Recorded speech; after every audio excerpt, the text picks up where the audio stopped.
ബത്തേരിക്കാരൊക്കെ നല്ല സ്നേഹമുള്ളവരാ. അതോടൊപ്പം തന്നെ കാലം വളരെ മോശ, നമുക്ക് എല്ലാരെയും വിശ്വസിക്കാനും പറ്റില്ല, ശരിയല്ലേ? അത് വളരെ സൂക്ഷിക്കാൻ വേണം കേട്ടോ. ബത്തേരി പോലീസ് സ്റ്റേഷൻ എവിടെയെന്ന് അറിയോ? ഇല്ല. ഇന്ന് പോകുമ്പോ ഞാൻ കാണിച്ചു തരും ബത്തേരി പോലീസ് സ്റ്റേഷൻ എവിടെയാന്ന്. എന്തെങ്കിലും ബുദ്ധിമുട്ടുണ്ടെങ്കിൽ നേരെ പോലീസ് സ്റ്റേഷനിലേക്ക് കയറി ചെല്ലുക. അവിടെ ഒരു നിയാദ് സാർ ഉണ്ട്, ഞങ്ങളുടെ സ്കൂളിലെ PTA-ലൊക്കെ ഉള്ളതാണ്. സാറിനോടൊക്കെ ചെന്നങ്ങ് പറഞ്ഞാൽ മതി. സാറിനെ കണ്ടാൽ ഏത് പോലീസുകാരനോടാണേലും കേട്ടോ. വിജിത ഈ നാടിന്റെ മുത്താണ് കേട്ടോ.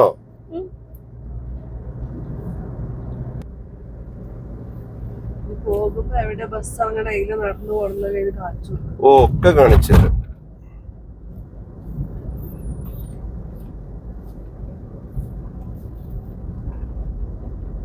പിന്നെ എന്ത് ബുദ്ധിമുട്ടുണ്ടെങ്കിലും എന്റെ നമ്പറിലേക്ക് വിളിച്ചാൽ മതി.